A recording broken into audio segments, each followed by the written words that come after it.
Hey everybody, Dan Tovar here, producer on Splatterhouse, here today to talk to you about the weapons of Splatterhouse. The main character, Rick Taylor, when he gets empowered by the mask, he turns into this huge dude, and the whole premise of the game is basically you punch stuff until it explodes. You're using your fists a lot, but that doesn't mean that we wanted to have that as the only way that you can destroy these guys. Weapons were a huge part of the original game.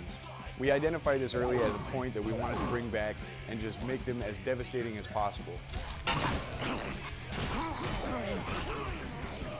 So we had to bring back classic weapons such as the 2x4, the meat cleaver. Of course, you got to have classic horror staples like the chainsaw.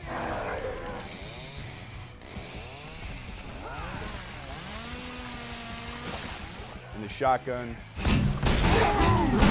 Yeah, we really wanted to make you feel like you're in a slasher movie with these kind of things. You know, all those old classic horror movies from the 80s, the Evil Dead series, Peter Jackson's Dead Alive.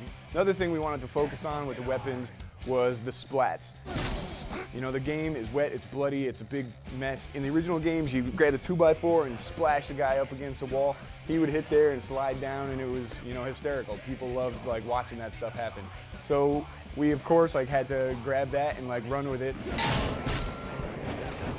This is the kind of stuff that, people loved back then, and I think it's going to have a great impact now. Dismemberment is also a huge part of the game. We wanted to have the next level of gore, inherent in the violence to the game. So when you decapitate a guy, that head becomes a weapon for the player to use. So lots of games have decapitation.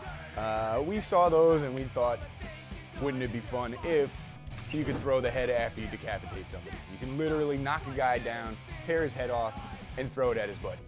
The enemies themselves also become weaponizable. Rick is a gigantic guy, he looks like a pro wrestler. And what does a guy do in that kind of situation when you're surrounded by monsters? You grab a dude, you swing him around, you smack his friends with it. Put a 2x4 in his hand, and it looks puny. So everything had to be kind of splatterfied when we went in to do all the weapon designs. So 2x4 is this giant amalgamation of 4 pieces of wood that have all been nailed together with these giant spikes. I mean, it looks mean.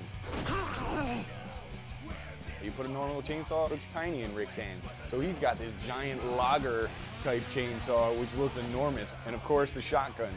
I mean, he's got a hand cannon. This is a gigantic shotgun. And the cleaver, this is a classic Splatterhouse weapons. This is like a gigantic butcher hatchet that, you could seriously just cut a cow into if you needed to. It's pretty epic. So yeah, if you like cutting things into tiny little pieces and blasting them into smithereens with a giant shotgun, then look for Splatterhouse for PS3 and 360 this fall 2010. Guess you were dead eyes and I guess you were dead eyes. Look at your pathetic life and think about it one more time.